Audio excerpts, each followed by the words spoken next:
Welcome to വിനോസ് Hindi learning class. ഇന്ന് നമ്മളുടെ പുതിയൊരു സെഗ്മെന്റ് സ്റ്റാർട്ട് ചെയ്യാം കേട്ടോ. വേറെ ഒന്നല്ല, ഹിന്ദി എഴുതാനും വായിക്കാനും നല്ല തറവായിട്ട് നമുക്ക് പഠിച്ചെടുക്കാം. ഓക്കെ, ഞാൻ ആദ്യം തന്നെ ഒരു 5th സ്റ്റാൻഡേർഡ് ട്യൂഷൻ സ്റ്റാർട്ട് ചെയ്തിട്ടുണ്ട്. അതിൽ നമ്മൾ ഓൾറെഡി ഇത് പഠിച്ചുകൊണ്ടിരിക്കുകയാണ്. സത്യത്തിൽ ഞാൻ എന്താ പറയാ, കുഞ്ഞുങ്ങൾക്കാണ് ഇത് വേണ്ടത്, എഴുതലും വായിക്കലും ഒക്കെ സ്റ്റാർട്ടിങ് എന്ന് വിചാരിച്ചിട്ടാണ് 5th സ്റ്റാൻഡേർഡിൽ ട്യൂഷൻ സ്റ്റാർട്ട് ചെയ്തത്. പക്ഷെ എനിക്ക് ഒരുപാട് പേരോട് ചോദിക്കുന്നു, മുതിർന്നവരായാലും ഫോൺ ചെയ്തിട്ടായാലും എങ്ങനെയാണ് ഒന്ന് വായിക്കാനായിട്ട് അല്ലെങ്കിൽ ഹിന്ദി കറക്റ്റായിട്ട് എഴുതാനായിട്ട് പഠിക്കാന്നുള്ളത്. അപ്പൊ എനിക്ക് തോന്നി എന്നാ പിന്നെ നമുക്ക് അങ്ങനെ ഒരു സെഗ്മെന്റ് സ്റ്റാർട്ട് ചെയ്യാം. അതല്ല ഇപ്പൊ ഞാൻ 5th സ്റ്റാൻഡേർഡിൽ മാത്രം എന്താ പറയാ 5th സ്റ്റാൻഡേർഡിന്റെ ട്യൂഷൻ എന്ന് പറഞ്ഞിട്ട് പഠിപ്പിച്ചു കഴിഞ്ഞാൽ അത് 5th സ്റ്റാൻഡേർഡിൽ പഠിക്കുന്ന കുട്ടികൾ മാത്രമേ ആ വീഡിയോ കാണാനായിട്ട് കയറി വരുള്ളൂ അല്ലെ. അപ്പോൾ നിങ്ങൾക്കൊക്കെ അത് മിസ്സാവും.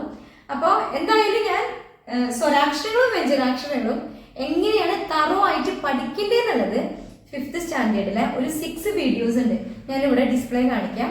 ഈ 6 വീഡിയോസിന്റെ അകത്തുണ്ട് അത്. ഓക്കെ, അതിലവരുടെ ചാപ്റ്റേഴ്സും കൂടി എടുക്കുന്നുണ്ട്. ഇനി മുതിർന്നവർക്ക് ആർക്കെങ്കിലും, ഈവൻ എനിക്ക് തോന്നുന്നു 6th 7th പഠിക്കുന്ന മക്കൾക്ക് പോലും ഹിന്ദി വായിക്കാൻ എഴുതാനൊക്കെ ബുദ്ധിമുട്ടുണ്ട്. ഞാൻ അത്രയും ചിന്തിച്ചില്ലായിരുന്നു. അതുകൊണ്ടാണ് ഇങ്ങനെ ഒരു സെഗ്മെന്റ് ആദ്യമേ സ്റ്റാർട്ട് ചെയ്യാനത് കേട്ടോ. അപ്പൊ ഞാൻ 5th സ്റ്റാൻഡേർഡിന്റെ ട്യൂഷനോടൊപ്പം തന്നെയാണ് ഇത് പഠിപ്പിച്ചിരിക്കുന്നത്, സ്വരാക്ഷരങ്ങളും വ്യഞ്ജനാക്ഷരങ്ങളും. അതിനൊരു രീതി കൂടിയുണ്ട്. അതെങ്ങനെയാ പഠിക്കുന്നത്, നമ്മൾ ചുമ്മാ എന്താ പറയാ കക്ക ഗംഗ ചച്ച ജഞ്ച അങ്ങനെ പഠിക്കാതെ അത് എങ്ങനെയാണ് നമുക്ക് ഹൃദ്യമായിട്ട് ഇരിക്കേണ്ടതെന്നുള്ളത് ആ ഒരു ടിപ്പ്, കാസേ കമൽ അല്ലെങ്കിൽ ആസേ അന എന്ന് പറഞ്ഞാണ് അതിൽ പഠിപ്പിക്കുന്നത്. അപ്പൊ അങ്ങനെ ആരെങ്കിലും എഴുതാൻ അറിയാത്തവരുണ്ടെങ്കിൽ, അതല്ലെങ്കിൽ ഇതൊന്ന് ഹൃദ്യമാക്കാൻ പറ്റാത്തവരുണ്ടെങ്കിൽ ആ വീഡിയോ ഒന്ന് കണ്ടിട്ട് വേണം ഈ ക്ലാസ് സ്റ്റാർട്ട് ചെയ്യാനായിട്ട് കേട്ടോ. കാരണം ഈ 6 വീഡിയോസിലും നിങ്ങളൊന്ന് അവരുടെ ചാപ്റ്റേഴ്സ് ഒന്ന് സ്കിപ്പ് ചെയ്ത് കളഞ്ഞാൽ മതി. അതിൽ സ്വരാക്ഷരങ്ങൾ പഠിക്കുന്നതും അതുപോലെ വ്യഞ്ജനാക്ഷരങ്ങള് അക്ഷരങ്ങൾ പഠിപ്പിക്കുന്ന ഭാഗം മാത്രം കാണുക. അപ്പൊ നിങ്ങൾക്ക് എങ്ങനെയാണ് ഇത് മൊത്തം ബൈ ഹാർട്ടായിട്ട് പഠിക്കണമെന്ന് മനസ്സിലാക്കാൻ പറ്റും കേട്ടോ. ഇനി ഇവിടെ നിന്ന് അങ്ങോട്ട് നമ്മൾ പഠിക്കുന്നത് ഒരുവിധം വലിയ ആൾക്കാർക്കൊക്കെ അറിയാൻ പറ്റുന്നുണ്ടാവും അല്ലെ, ഈ കക്കങ്ങൾക്ക് എങ്ങനെ എഴുതണേ എന്നുള്ളത്. അതല്ലാതെ നമ്മൾ ഇങ്ങനെ എന്താ പറയാ ഇങ്ങനെ വരച്ച് ഇങ്ങനെ മേലോട്ട് പോയി ഇങ്ങനെ വന്ന് ഇങ്ങനെയാണ് കാന്ന് എഴുതണേ, ഇങ്ങനെയൊന്നും പഠിപ്പിക്കേണ്ട കാര്യം ഉണ്ടാവില്ല അല്ലെ. ഒരുവിധം ആൾക്കാർക്ക് അറിയായിരിക്കും. പക്ഷെ അറിയാത്തവര് അതിൽ നോക്കി തന്നെ പഠിക്കണം കേട്ടോ. ഇനി ഇപ്പൊ നമ്മൾ തുടങ്ങാൻ പോകുന്നത് ഇങ്ങനെയാണ്. വ്യഞ്ജനാക്ഷരങ്ങൾ അറിയാം, വായിക്കാൻ അറിയാം, ഇതൊന്ന് എഴുതാനും അറിയാം. കാണാതെ അറിയില്ലായിരിക്കാം. നിങ്ങൾ കാണാതെ പഠിക്കാം. പഠിക്കേണ്ടത് ഞാൻ പറഞ്ഞു ആ വീഡിയോസിൽ ഉണ്ട്, എങ്ങനെയാണ് ബൈ ഹാർട്ട് ഇരിക്കുക എന്നുള്ളത്. ഓക്കെ, ഇത് പഠിച്ചെടുക്കുക. ഇനി ഇതിൽ നിന്നും എങ്ങനെയാണ് വാക്കുകൾ കണ്ടെത്തി അതുപോലെ തന്നെ വാക്കുകൾ എങ്ങനെയാണ് വായിക്കുക, അതാണ് നമ്മൾ പഠിക്കാൻ പോകുന്നത്. ഓക്കെ, ജസ്റ്റ് ഒന്ന് റീഡ് ചെയ്യാൻ പറ്റും. ഇത് സ്വരാക്ഷരങ്ങളാണ്, ഇത് വ്യഞ്ജനാക്ഷരങ്ങളാണ്. സ്വരാക്ഷരങ്ങൾ മലയാളം പോലെ തന്നെ അല്ലെ, ആ ഇ ഈ ഉ ഓ എ ഐ ഒ ഔ അം ആഹ. ഇവിടെ എന്താണ് എ ഐ എ എന്നുള്ള ഒരു സൗണ്ട് ഇല്ല അല്ലെ, സൗണ്ട് അല്ല, അക്ഷരം ഇല്ല. പക്ഷെ എ എന്നുള്ളതിനും ഐ എന്നുള്ളതിനും നമ്മൾ ഈ 2 സൗണ്ടിനും ഈ ഒരു അക്ഷരമാണ് ഹിന്ദിയിൽ യൂസ് ചെയ്യുന്നത്. അതുപോലെ തന്നെ ഓ ഔന്നില്ല. ഓ എന്നുള്ളതിനും ഔ എന്നുള്ളതിനും ഈ ഒരു അക്ഷരമാണ് നമ്മൾ ഹിന്ദിയിൽ യൂസ് ചെയ്യുന്നത്. ആ പ്രൊണൗൺസിയേഷൻ അങ്ങനെ വന്നാലും ഇതായിരിക്കും യൂസ് ചെയ്യുന്നത് കേട്ടോ. അപ്പൊ ഇത്രയേ ഉള്ളൂ. ഇനി വ്യഞ്ജനാക്ഷരങ്ങൾ എന്താണ്? ക ഖ ഗ ഘ ങ ച ഛ ജ ഝ ഞ ട ഠ ഡ ഢ ണ ത ഥ ദ ധ ന പ ഫ ഭ ഭ മ യ ര ല വ ശ ഷ സ ഹ ക്ഷ ത്ര ഞ. ഞാ എന്നാണ് നമ്മൾ പറയാ, പക്ഷെ ഹിന്ദിയിൽ അതിന്റെ പ്രൊണൗൺസിയേഷൻ ഘ്യാന്നാണ്. ജ്ഞാസി ജ്ഞാനി എന്നാണ് നമ്മൾ പറയാ, പക്ഷെ ഘ്യാനി എന്നാണ് ഹിന്ദിക്കാർ പറയാ കേട്ടോ. ഓക്കെ, അപ്പൊ ഇത് പിന്നെ പറയാൻ കാരണം വേറൊന്നുമല്ല. ഇപ്പൊ ഞാനൊരു വാക്ക് പറയാം, തെർമസ്. തെർമസ് എന്ന് എഴുതാൻ നമ്മളോട് പറഞ്ഞു. തെർമസിന്റെ അർത്ഥം ഫ്ലാസ്ക് എന്നാട്ടോ. അപ്പൊ തെർമസ് എന്ന് നമ്മളോട് എഴുതാൻ പറഞ്ഞു കഴിഞ്ഞാൽ ഇവിടെ ഈ തായും ഉണ്ട്, ഈ ഠായും ഉണ്ട് അല്ലെ. പിന്നെ ദായും ധായും നായും ഒക്കെയാണ്. ഈ തായും ഈ തായും ആയിട്ട് നമുക്ക് കൺഫ്യൂഷൻ വരാം, തെർമസിന് ഏത് തായാണെന്ന്. അപ്പൊ ഞാൻ പറയുന്ന രീതിയിൽ ഞാൻ പറഞ്ഞില്ല, ആ വീഡിയോസിൽ ഇട്ടിട്ടുണ്ട്. ആ രീതിയിൽ നമ്മൾ പറഞ്ഞ് പഠിക്കുമ്പോൾ പ്രൊണൗൺസിയേഷൻ കറക്റ്റ് ആവും. നമുക്ക് ഏത് തായാണ് പറയണതെന്ന് നമ്മൾ പഠിച്ചു വെച്ചിരിക്കുന്നതെന്ന് നമുക്ക് മനസ്സിലായോ? തെർമസിന് ഈ തായാണ് വരാം. അവിടെ എന്താ പറയുന്ന ഒരു തറപ്പിച്ച് പറയലുണ്ട്. ഇനിയിപ്പോ തർബൂജ് എന്ന് പറഞ്ഞു കഴിഞ്ഞാൽ തണ്ണിമത്തനാണ്. അപ്പൊ ആ തായ്ക്ക് ഒരു എന്താ പറയാ ഊന്നി പറയലില്ല, ഥ എന്ന് പറയുന്നില്ല കേട്ടോ. അപ്പൊ അവിടെ തായാണ് വരുന്നത്. ഇതൊക്കെ നിങ്ങൾ അക്ഷരങ്ങൾ മുഴുവൻ പഠിച്ചു കഴിയുമ്പോൾ മനസ്സിലാവും കേട്ടോ. ഇപ്പൊ ഞാൻ പറയുന്നതാണ് എന്തുകൊണ്ട് നമ്മൾ അക്ഷരങ്ങൾ ഇങ്ങനെ ഹൃദ്യമാക്കണം എന്ന് പറയുന്നത് ഇതുകൊണ്ടാണ്. നമുക്ക് കേൾക്കുമ്പോൾ തന്നെ മനസ്സിലാവണം ഏത് തായാണ് ഉപയോഗിക്കേണ്ടായിരുന്നത്. അല്ലെങ്കിൽ ഈ ഠായും ഇതില് ടമാട്ടറിന് ഠ എന്നാണല്ലോ പറയുന്നത്. ഈ ഠായാണോ വേണ്ട, ഈ ഠായാണോ? ടമാട്ടർ എന്ന് പറഞ്ഞാൽ തക്കാളി. അപ്പൊ ടമാട്ടറിന് ഈ ഠായാണ്. അതെങ്ങനെയാ നമുക്ക് മനസ്സിലാവുന്നത്? നമ്മൾ ഓൾറെഡി എന്താ പറയാ അക്ഷരങ്ങൾ പഠിക്കുന്ന ആ ശൈലി ഉണ്ടല്ലോ, ആ ശൈലിയിൽ പഠിക്കുമ്പോൾ ഓട്ടോമാറ്റിക്കലി നമ്മൾ ഇതെല്ലാം ഹൃദ്യമായിട്ട് വരും. ഓക്കെ, അതുകൊണ്ടാണ് പറയുന്നത് ആ വീഡിയോസ് കാണുക. ശരി, ഇനി ഇപ്പൊ നമുക്ക് വ്യഞ്ജനാക്ഷരങ്ങൾ അറിയാത്തവർക്ക് ഇവിടെ നോക്കാം അല്ലെ. ഇതിൽ നിന്ന് നമുക്ക് എന്താ പറയുന്നത് കുറച്ച് വാക്കുകൾ ഉണ്ടാക്കി നോക്കാം. ഓക്കെ, ഇപ്പൊ നമുക്ക് ഫ്രൂട്ടിന് എന്താ പറയാ ഹിന്ദിയില്?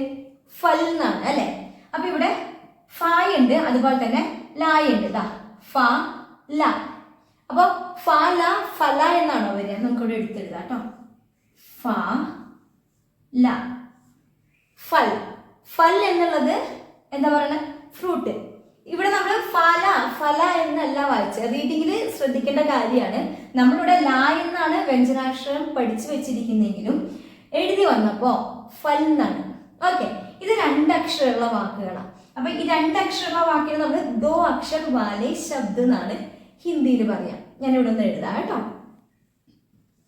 ദോ അക്ഷർ വാലെ ശബ്ദ. ദോ അക്ഷർ വാലെ ശബ്ദ എന്ന് പറഞ്ഞു കഴിഞ്ഞാൽ രണ്ടക്ഷരങ്ങളുള്ള ശബ്ദങ്ങള്. ശബ്ദം എന്ന് പറയുന്നത് വേർഡിനെയാണ് കേട്ടോ. ഓക്കെ, അപ്പൊ ഏതൊക്കെയാണ്? ഫല ഫൽ, ഫ ല ഫൽ. ഇനി ഫൽ എന്ന് പറഞ്ഞാൽ ഫ്രൂട്ട്. ഇനി നോക്കൂ, ബ സ. ബസ അല്ല, ബസ്. ബ സ ബസ്. മനസ്സിലായോ? അതുപോലെ തന്നെ അടുത്തത് രഥ്. ബസ്സിനെ ബസ് തന്നെയാട്ടോ ഹിന്ദിയിലും പറയണേ. രഥ്. രഥ് എന്ന് പറഞ്ഞു കഴിഞ്ഞാൽ എന്താ പറയുക? രഥം ഉണ്ടല്ലോ, അതാണ് രഥ്. ഇനി എന്താണ്? നൽ. നൽ എന്ന് പറഞ്ഞു കഴിഞ്ഞാൽ ടാപ്പ് ഉണ്ടല്ലോ, പൈപ്പ്, അതാണ് കേട്ടോ. നൽ. നൽ. ഇനി ധൻ.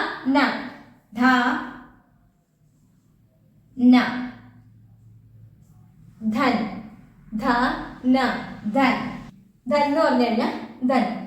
അപ്പൊ ഇതിൽ നിന്ന് നമുക്ക് എന്താ മനസ്സിലായേ? ഫല ഫലയല്ല, ഫല ഫൽ. ബസ ബസ്. രഥ രഥ്. നല നൽ. ധന ധൻ. ഓക്കെ, അപ്പൊ ഇങ്ങനെയാണ് നമ്മൾ രണ്ടക്ഷരങ്ങളെ വായിക്കാൻ പഠിച്ചില്ലയോ? വളരെ എളുപ്പമാണ്. ഇനി ഇതുപോലെ തന്നെ നമുക്ക് മൂന്നക്ഷരങ്ങളായിട്ട് വായിച്ചാലോ? നോക്കാം. ശരി, ഇവിടെ ദോ അക്ഷരങ്ങൾ എന്തായി? तीन अक्षर वाले शब्द. तीन अक्षर वाले शब्द. ഇപ്പൊ മൂന്നക്ഷരങ്ങള് ഇതിൽ നിന്ന് നിങ്ങൾക്ക് ഉണ്ടാക്കാൻ പറ്റുന്നുണ്ടോ? ഏതെങ്കിലൊക്കെ ഒന്ന് ട്രൈ ചെയ്ത് നോക്കി കേട്ടോ. ഉപ്പിനെ ഹിന്ദിയിൽ എന്താ പറയാ? നമക്ക് എന്നാണ്. അപ്പൊ നമുക്ക് നമക്ക് എന്ന് എഴുതാലോ. നമക്. ഉപ്പ്.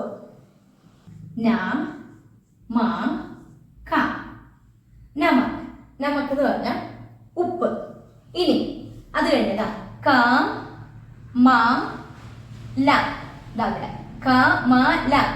കമ്മൽ. കമ്മൽ എന്ന് പറഞ്ഞു കഴിഞ്ഞാൽ താമര. Okay, lotus. കമ്മൽ.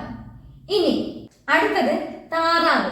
താറാവിനെ ഹിന്ദിയിൽ പറയുന്നത് ബത്തക് എന്നാണ്. ബത്തക് നോക്കൂ.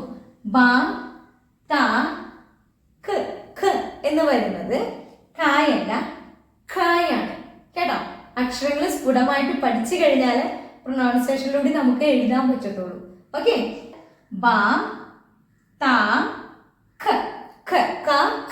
അതാണ് കേട്ടോ.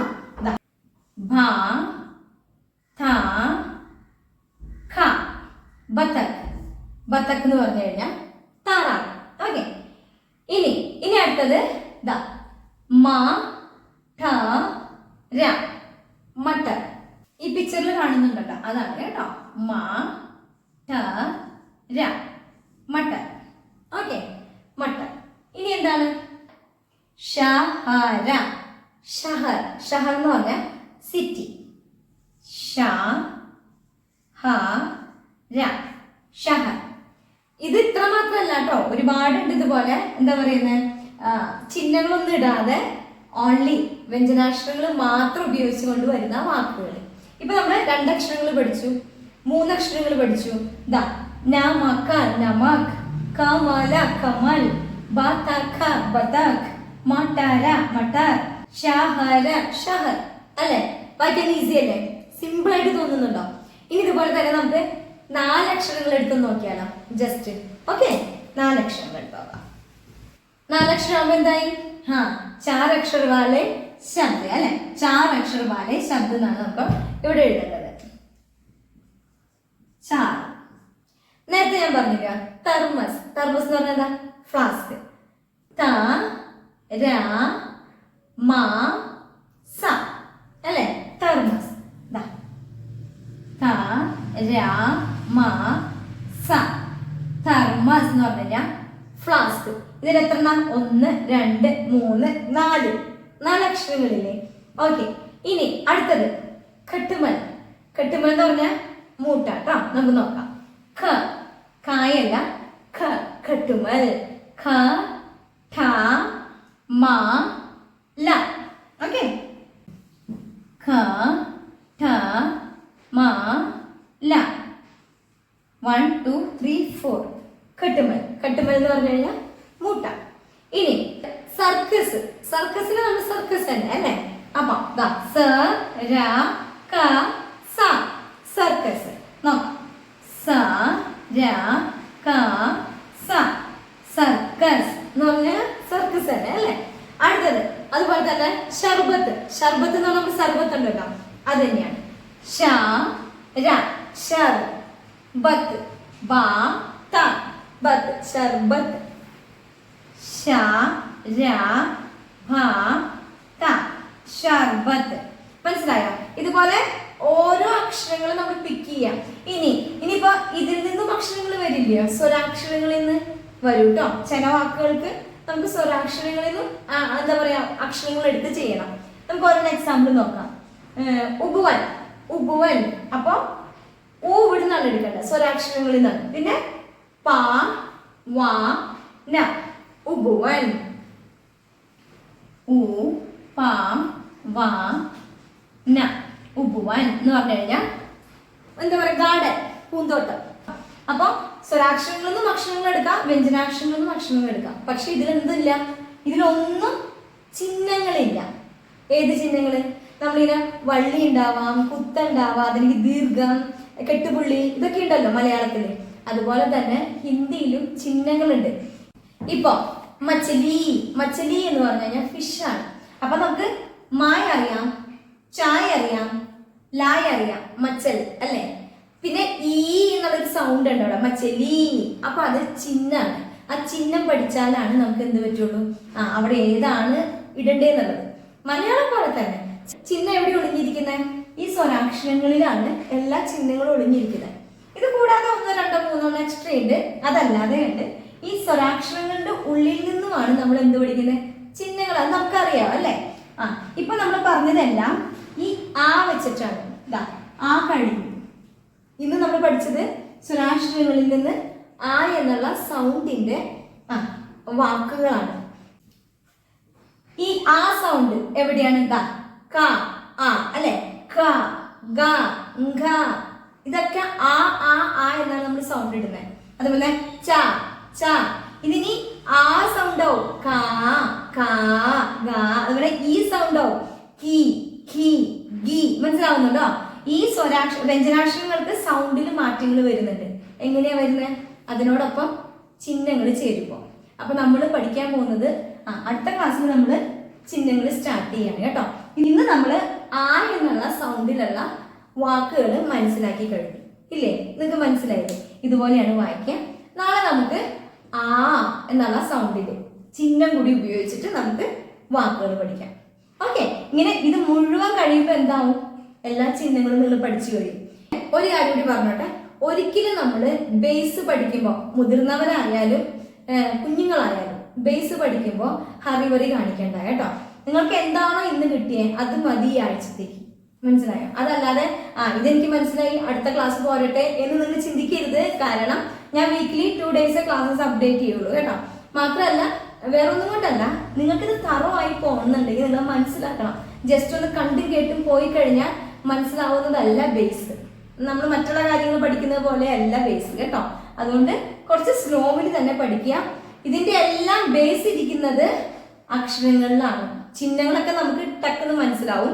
അക്ഷരങ്ങൾ സ്ഫുടമാക്കാനായിട്ട് ഞാൻ പറഞ്ഞു, ഈ 6 വീഡിയോസ് നിങ്ങൾ ചാപ്റ്റേഴ്സ്, മക്കളുടെ ചാപ്റ്റേഴ്സ് സ്കിപ്പ് ചെയ്തിട്ട് അതിലെങ്ങനെയാണ് അവർ അക്ഷരങ്ങളെ പഠിപ്പിച്ചിരിക്കുന്നത് അത് തന്നെ കാണുക. ഓക്കെ, അത് കണ്ട് അക്ഷരങ്ങൾ പഠിച്ചു വെക്കുക. നാളെ നമുക്ക് അടുത്ത ക്ലാസ് ആയിട്ട് വരാം. ഇനി ഇത് കംപ്ലീറ്റ് കഴിഞ്ഞു കഴിഞ്ഞാൽ ഞാൻ നിങ്ങളെ കൊണ്ട് പാരഗ്രാഫ് സൂപ്പറായിട്ട് വായിപ്പിച്ചു തരാം. അധികം നാളൊന്നും എടുക്കത്തില്ല. ഓക്കെ, സുഖമായിട്ട് നിങ്ങൾക്ക് ഭയങ്കര ഫ്ലുവൻ്റ് ആയിട്ട് ഹിന്ദി വായിക്കാൻ പറ്റും. ഓക്കെ, അപ്പൊ ഇന്നത്തെ ക്ലാസ് ഇത്രയേ ഉള്ളൂ. പിന്നെ ഒരു കാര്യം കൂടി പറയാനുള്ളത്, എന്താ പറയുന്നത്, ഹിന്ദി എഴുതാനും വായിക്കാനും അറിയാത്ത ഒരുപാട് പേരുണ്ടാവും. അപ്പൊ നിങ്ങൾക്ക് അറിയാവുന്ന ആർക്കെങ്കിലും ഉണ്ടെങ്കിൽ ഒന്ന് ഷെയർ ചെയ്ത് കൊടുക്കണം കേട്ടോ. നമ്മുടെ ക്ലാസ് ഒന്ന് ഷെയർ ചെയ്ത് കൊടുക്കുക. അതുപോലെ തന്നെ ഇഷ്ടപ്പെട്ട ഒരു ലൈക്ക് ചെയ്യുക. സബ്സ്ക്രൈബ് ചെയ്ത് ആരെങ്കിലും കാണുന്നുണ്ടെങ്കിൽ ഒന്ന് സബ്സ്ക്രൈബ് ചെയ്തേക്കാം കേട്ടോ. അപ്പുറത്തെ ക്ലാസ്സിൽ ബൈ.